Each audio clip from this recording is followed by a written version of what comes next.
Jordan Henderson will rescind his contract with Ajax in a bid to win a place at the World Cup. Is this really going to help going somewhere else? You know what I think about Jordan Henderson, especially at this stage of his career. I don't think so, but apparently there's a lot of Premier League clubs who've already been in touch for him to join them. I don't know if Sunderland is one of them to use his experience. Maybe the other promoted side, maybe other teams that could do with a leader like him. Great leader, yeah.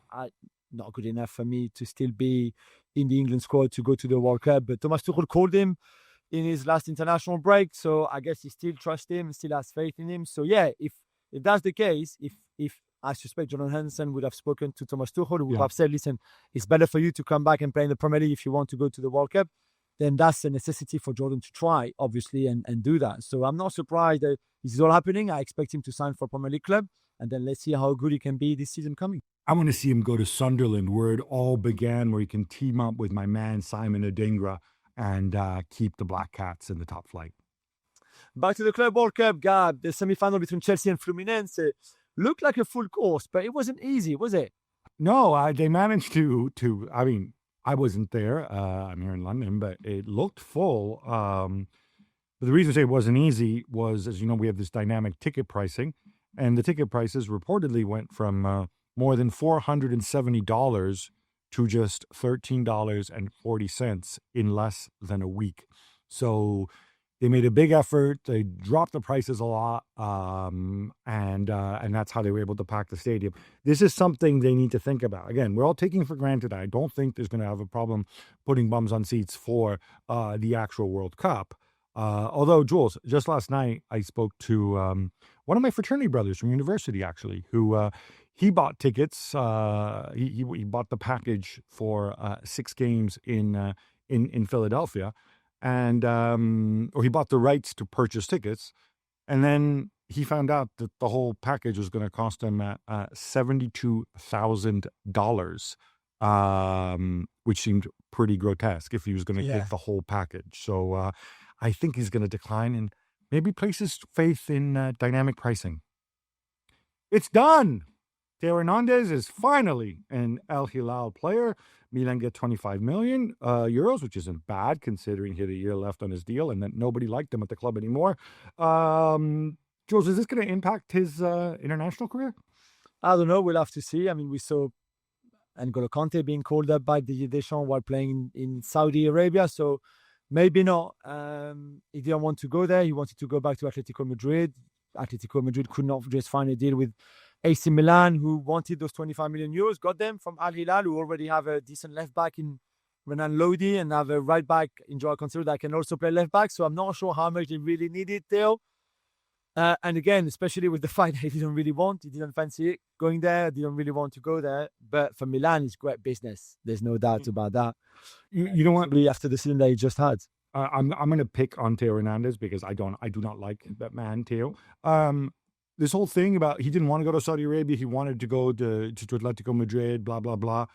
Dude, it's 25 million euros. You're making a mint in Saudi Arabia. Lower your wage demands with Atletico Madrid, take a hit, and then Atletico Madrid can chuck a bit more money into the transfer pot and meet Milan's demands. It's as simple as that. It's really not that difficult. We've seen Gyökeres reportedly try to do something like that to enable a move to Arsenal. So this stuff happens all the time. All the money comes in the same pot. So in the end, I'm going to guess that either he or his agents or whatever, there's only so much money that they were willing to sacrifice to make his dream of a return to Atletico Madrid happen. Maybe I'm just cynical. Milan continue their pursuit of Bruges. Ardon Jashari, the midfielder, a 38 million euro bid is on the table, but Bruges are reportedly holding on for 40, Gab. Yeah, so I like Jashari. I'm not sure, although obviously I don't like him as much as he's not my favorite Bruges player because, of course, that would be Mr. Champions League Hans van Aken. I don't fully understand this. It's a lot of money to play. I mean, he's a good player. But Milan have gone from basically having no midfield sort of point guard passing playmakers to now having several because they already signed Samuel Ricci, who, as far as I know, plays exactly the same position. So I don't fully get this. I also, like, if the difference is just 2 million from 38 million to 40 million, you assume this deal gets done. I just wonder if you're Milan, why not spend the money elsewhere. There's other areas that, I think you need to strengthen. Pierre-Emerick Aubameyang will reportedly leave El Qadsia to make room for Matteo Retegui. Jules, what sort of market does he have as a free agent, if any, at 36? That's a good question. Yeah, he's 36 years old. He had a really good season in Saudi Arabia, scored 17 goals in 30-odd games in the league. So still in good form. I've seen him play. He's still sharp and still has that pace, maybe not as much as when he was younger, but still very, very quick for a forward in the game. Marseille have contacted him to bring him back to the club, for example. They were not too happy when he left because there was still more to come and he had a really good year there. So I think they would be happy for him to come back.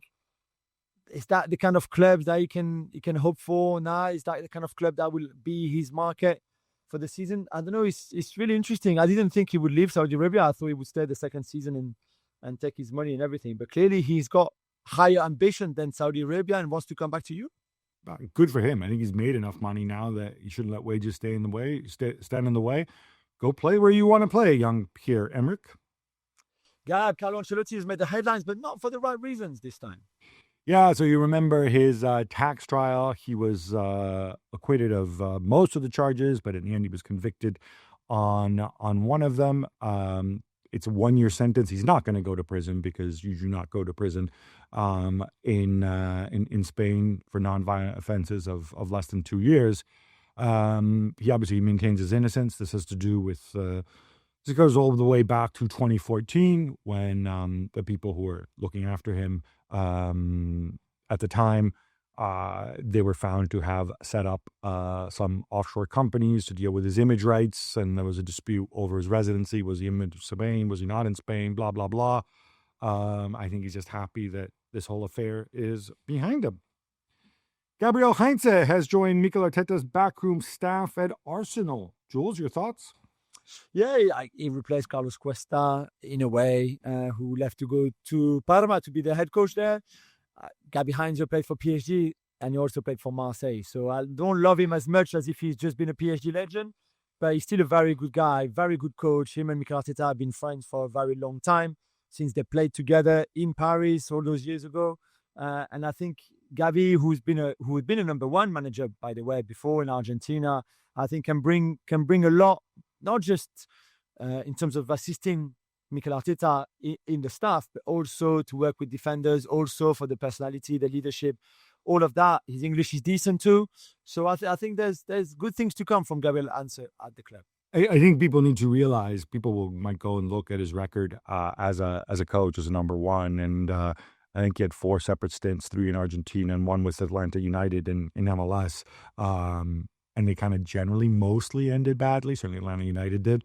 But being a number one and being part of the backroom staff are 2 very different skill sets, I think. And I would put my trust in Arteta and saying that, like, it's not just jobs for the boys, but Heinze can come and bring something different, something important.